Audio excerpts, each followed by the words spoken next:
Ito na ang pinakamasarap at pinakamoist na carrot cake na nagawa ko. No oven ang ating gagawin. Isang perasong carrots, babalatan lang natin ito. Pagkatapos, ating ilagay sa food processor para mas papadali ang ating trabaho.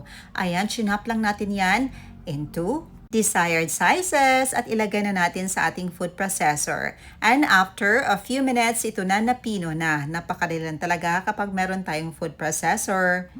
Butter at brown sugar ating kinumbine at i-cream natin ito.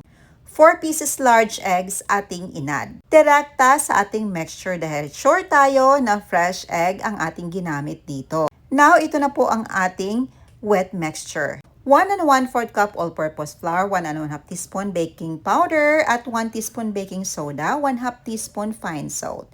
1 tablespoon calamansi juice ating inad sa ating butter mixture. Ito ang sekreto para mas maging moist at fluffy ang ating carrot cake.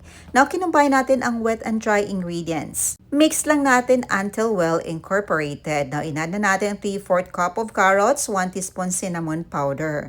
Continue mixing until well combined.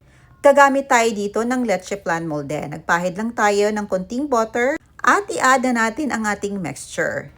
Nag-top tayo ng raisins sa ibabaw at lulutuin na natin sa ating preheated improvised oven. Preheat lang natin ating kawali for about 3 minutes, low to medium flame.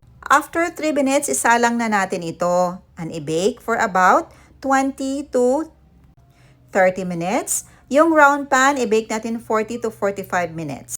180 degrees Celsius. And ito na, after 45 minutes, sinot-peak test natin. And when it comes out clean, so that means luto na. Papalamigin muna natin for 10 minutes before natin i-unmold. And after 25 minutes, so ito na, chinek natin ang luto na din ang ating binake sa improvised oven. Papalamigin muna natin ito. Makikita nyo talaga ang difference sa magkaibang luto. Medyo may tusta ng konti ang binake natin sa ating regular oven kung ikumpara mo sa improvised oven. But overall, pareho lang din silang moist at fluffy. Ayan, inuna natin yung ating binake sa ating improvised oven. Napaka-soft and fluffy nito. Siyempre, napakasarap din. At i-check naman natin or i-slice natin yung binake natin sa ating regular oven.